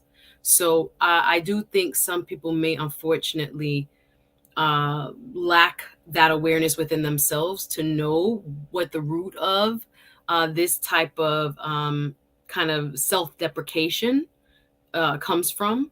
I think some people, I don't know, harbor feelings, again, maybe not for the race, but for themselves, within themselves, a lack of self-love and self-confidence and just general insecurity. And then there are others of us, again, the grooming, the socialization, and Sinead would be the better person to talk about, you know, the psychological trauma that's passed down and developed within a society that makes you feel second class or that otherizes you through racist, which I say systems in and around your life. So I do think some of it is conscious, is what you're talking about, and I think some of it is subconscious as well. But it's up to us to really try to, you know, call it out and say, where did this come from?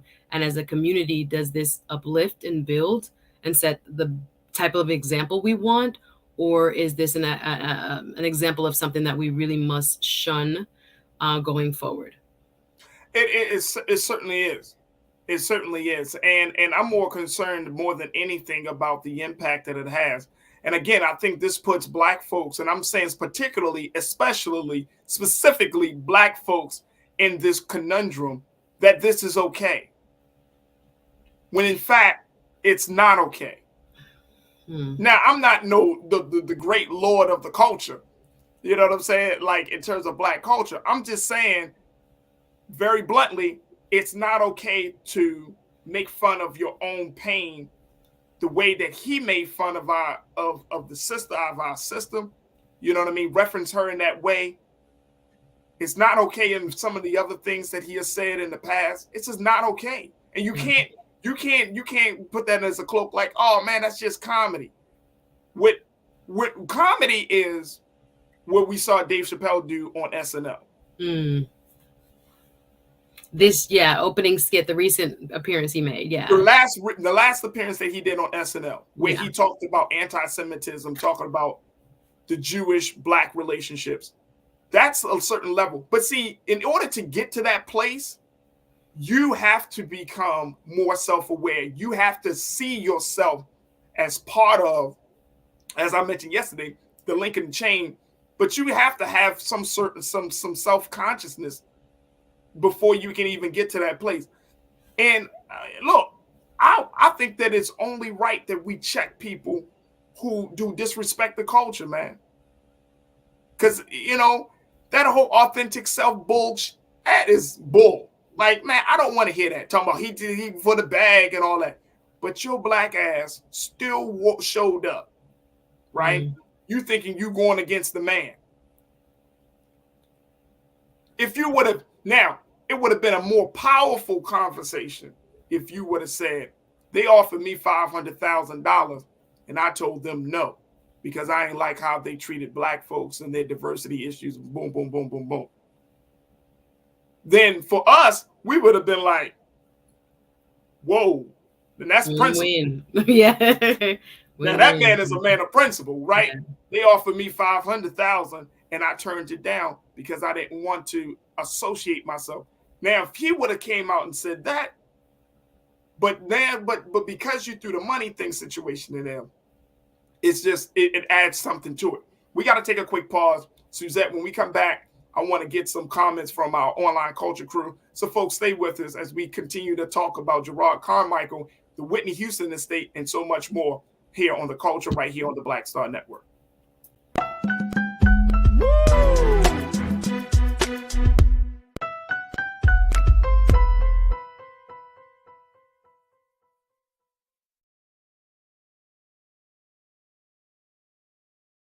When you talk about Blackness and what happens in Black culture, we're about covering these things that matter to us, speaking to our issues and concerns. This is a genuine people-powered movement. There's a lot of stuff that we're not getting. You get it, and you spread the word. We wish to plead our own cause. Too long have others spoken for us. We cannot tell our own story if we can't pay for it. This is about covering us. Invest in black-owned media. Your dollars matter. We don't have to keep asking them to cover our stuff. So please support us in what we do, folks. We want to hit 2,000 people, $50 this month, raise $100,000. We're behind 100,000, so we want to hit that. Y'all money makes this possible. Checks and money orders go to P.O. Box 57196, Washington, D.C. 20037-0196. The Cash App is $RM Unfiltered. PayPal is R Martin Unfiltered. Venmo is RM Unfiltered. Zelle is roland@rolandsmartin.com. Black Star Network is here. Oh, no punch! I'm real revolutionary right now.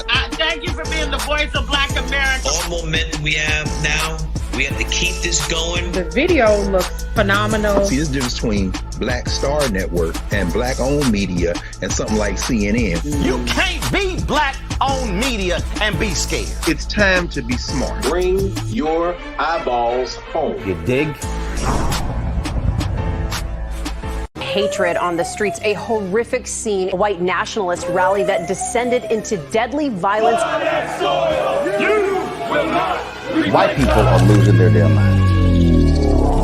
As an angry pro-Trump mob storms the U.S. Capitol, we're about to see the rise of what I call white minority resistance. We have seen white folks in this country who simply cannot tolerate black folks voting. I think what we're seeing is the inevitable result of violent denial. This is part of American history. Every time that people of color have made progress, whether real or symbolic, there has been what Carol Anderson at Emory University calls white rage as a backlash. This is the rise of the Proud Boys and the Boogaloo Boys. America, there's going to be more of this. Here's all the Proud Boys, guys. This country is getting increasingly racist in its behaviors and its attitudes because of the fear of white people. The fear that they're taking our jobs, they're taking our resources, they're taking our women. This is white fear.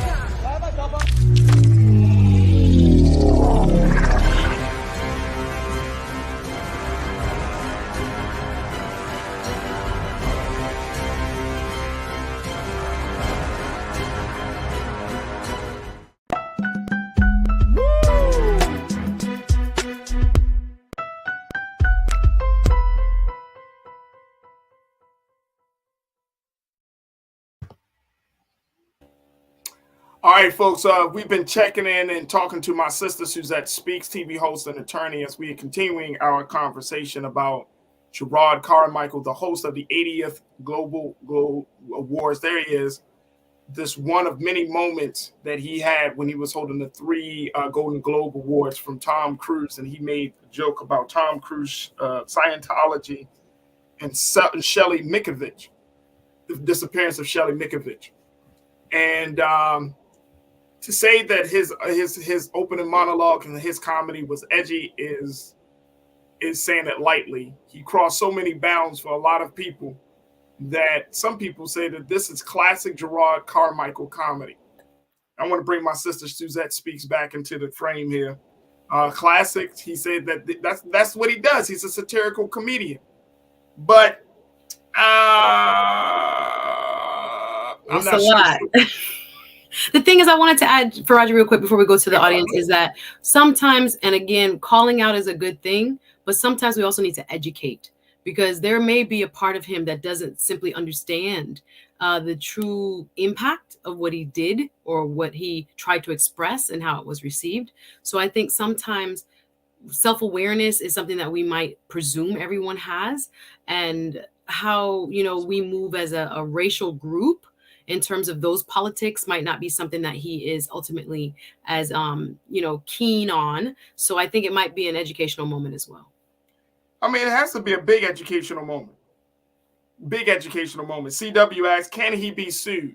Can he be sued for saying anything? I mean, so. You are an attorney, so we're going to have to Well, I don't, again, because it's in the line of comedy, I doubt it. And it was, it's not like libel. You expect to be offended by, so I don't know about libel. I don't know about libel in that case, but maybe another attorney would differ. I just doubt it. Yeah, absolutely. Good question, CW. Janae, you say he'll be educated when he is not invited back. See, y'all, I mean, healthy discourse. He really may not be as astute as we think he is in those kind of conversations about, group politics, group, movement and progression when it comes to advancement of all colored people. I don't think he might see himself in that fight or in that way, but it's okay. But it does still have an impact. So maybe we do need to kind of bring him back into the fold and ask him questions and try to educate him on why he did what he did and took the approach he took. But I still don't think it justifies it, but I do think it might be a teachable moment. BB, you checked in and said it was about the money with us until we get our foot stuck in some kind of doo-doo. Well, absolutely. Karen, my sister Karen Connor, you checked in and said, Farajii Muhammad, you are the king of the culture, and you are 100% correct. Carefully studying the faces of the Black and other races in the audience, people were annoyed. His impact was negative. Yeah, I mean, it could have been a moment of unity, honestly, because there were, again, so many of our wonderful, outstanding artists in the audience and those who were actually being awarded that we didn't need to take away from them. Again, we're not talking about, some platforms have talked about Angela Bassett and other wins, Quinta Brunson and others, but we're still talking about him.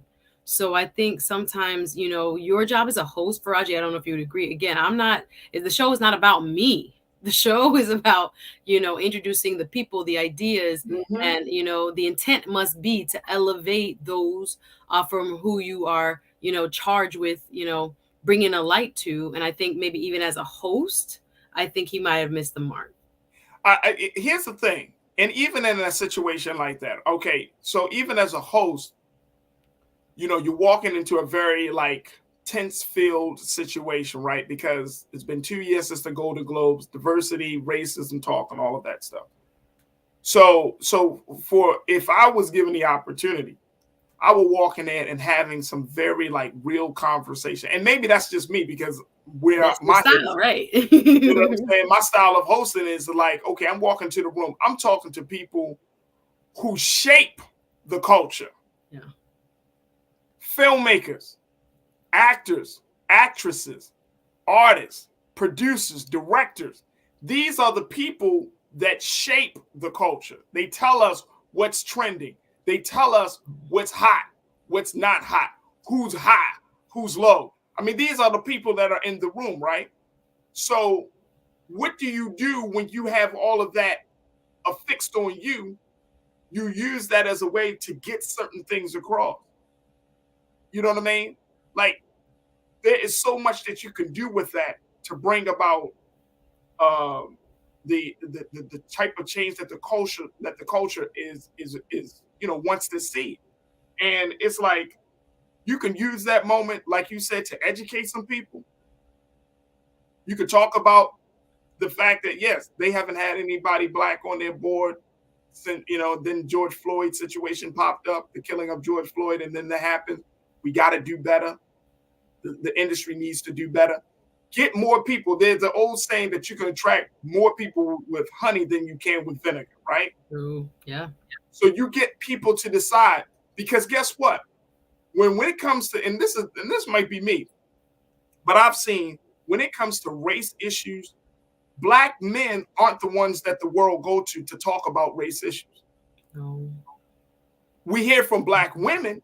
Yeah. Right? But when you have intelligence speaking about racism coming from a Black man, yeah, in white spaces, yeah, that carries a whole different level of significance. And it's not, you don't have to be, shucking and jiving, but you can get your point across, because as soon as you walk in the room, they know for sure, oh boy, this one got some substance. He ain't coming here to play. And look at how much, I bet you, the same way we talk about Gerard Carmichael in this light, imagine if there was a Black man who stood up there to present the issue of diversity and racism and the lack of evolution in Hollywood. If he would have did it in a much more sophisticated, sophisticated, it don't have to be scholarly, but a much more intelligent way. Yeah. then guess I mean, what? I'm thinking about a Chris Rock. I'm thinking about a Dave Chappelle. I'm thinking about You all can these think other about men. it, and then it could be. Imagine if it was like, I don't know, any black male actor, any black male artist, right? Who comes up there, you got your suit and tie, the presentation is on point, you look like a king, you sound like a king, and you're talking about race issues in a room with people who understand culture. Listen, the moment was something that I think could have been, terrific as you described, Farajii, because I don't like to compare and contrast, because again, I want to see, I think it puts us in a conundrum as a community, because anytime a black man gets this type of opportunity, our instinct is to want to cheer him, right? And to support him. We want him to do, his best and, again, represent for the culture. But when we're in a situation where we see that, unfortunately, it has kind of fallen flat, it makes it very difficult. And I think sometimes we can be uncomfortable with critiquing what we know isn't as strong of a representation that we kind of could have had as you've described. But I do think, it comes with time. It comes with practice. I know, again, not everyone is a Dave Chappelle. Not everyone is a Chris Rock. And they probably got, 30 years, 20 years or so in the business on him, right? That kind of thing. And they've lived longer. They understand, again, the dynamics of what it means to have a mic in your hand as a black man with, this type of access to a platform that influences, like you said, the influencers, the people who have the world believing, stereotypes or whatever about us and others. They really are the architects of all aspects of culture. So I agree with you that this could have been an excellent moment for him to use in that way, so that it could, yield some more benefits for us as a whole. But I think the approach was wrong. The approach was more of a kind of individualistic. And again, sticking to his style, this is what he knows. So again, maybe we were asking a lot of somebody who didn't even have that intention to begin with. Or that consciousness. Yeah, could be. Or that consciousness. The least he can do is apologize to the Whitney Houston estate. For real, the least he could do is apologize and say, look, I meant no harm or disrespect to the life and legacy of Whitney Houston. Something. The least it would be nice, but I doubt it. I don't know. I doubt it too.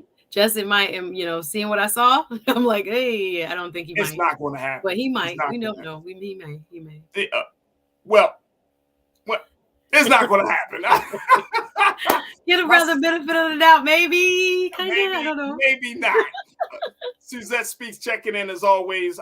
Truly appreciate you for coming back on and talking about this. Of TV host and attorney. Make sure y'all check her out for her YouTube show, Suzette Speaks. You can find her on YouTube. And we truly appreciate her. She's always looking for some new subscribers. So definitely subscribe to her show there. Suzette, thank you so much for being on The Culture. Again, always a pleasure. Call me up anytime. Thank you. Glad to be back. All right. All right, folks, that's going to do it for us. I thank each and every one of you. I want to thank our other very special guest, Dr. Gerald Horne, who, God willing, will be back with us next week for another installment of the Horne Report. All right, make sure y'all do your part in supporting us here. We're having these conversations because why? It's important and it's necessary. Make sure y'all go to Black Star Network and do your part to support us on here as we're doing this great work of Black media, unlike any other space, any other place that you find on social media or on television or on radio. So make sure you go to Black Star Network and support us financially and in other ways today. That's going to do it for me. I'm so grateful to have the opportunity to spend with you. Stay tuned. Up next is Roland Martin Unfiltered. As always, never be afraid to challenge what's wrong. Stand for what's right while being yourself in the process. God willing, we'll talk tomorrow for another exciting edition of The Culture right here on the Black Star Network. Peace.